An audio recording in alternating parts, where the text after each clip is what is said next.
Friends ఈ subscribe button మీద click చేయండి అండ్ ఈ బెల్ ఐకాన్ మీద ట్యాప్ చేయండి. సో నా ప్రతి వీడియో మీకు నోటిఫికేషన్ రూపంలో వస్తుంది. ఫ్రెండ్స్ ఇవాల్టి వీడియోలో మనం బైపీసీ నుంచి ఇంజనీరింగ్ మెయిన్ స్ట్రీమ్స్ అంటే మనకి computer science and engineering, information technology, ECE, triple E, మెకానికల్కి మూవ్ అవ్వచ్చా అనే విషయం మీద చూద్దాం. ఇంతవరకు మన ఛానల్ ఎవరైనా సబ్స్క్రైబ్ చేసుకోకపోతే సబ్స్క్రైబ్ చేసుకోండి అండ్ ఈ వీడియోకి ఒక లైక్ ఇవ్వండి. మీరు లైక్ చేస్తే నాకు చాలా సపోర్టివ్గా ఉంటుంది అండ్ మీరు ఏమైనా సజెషన్స్ ఇవ్వాలనుకుంటే కామెంట్ బాక్స్లో తెలపండి. ఫ్రెండ్స్ ఇక్కడ మనకి బైపీసీ చదివి ఇంజనీరింగ్ స్ట్రీమ్లో మనకి CSC, IT, triple E, mechanical ఇలాంటి గ్రూప్స్ చదవాలనుకుంటే ఇప్పుడు పాసిబుల్.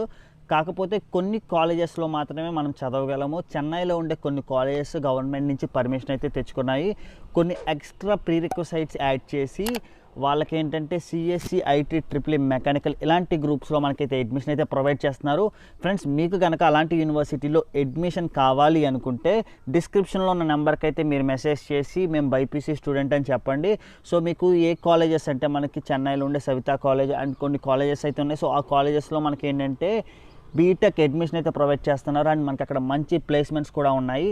అండ్ ఇయర్ నుంచే ఈ కొత్త బ్రాంచ్ అయితే స్టార్ట్ చేశారు. బ్రాంచ్ అంటే ఐ మీన్ బైపీసీ వాళ్ళని కంప్యూటర్ స్ట్రీమ్స్లోకి పంపడము ఈ ఇయర్ నుంచే స్టార్ట్ అయింది. అండ్ మనకి ఫర్దర్గా కూడా ఎటువంటి డిస్టర్బెన్సెస్ అయితే ఉండవు. అంత క్లారిటీ ప్రాసెస్లో మనకి జరుగుతుంది.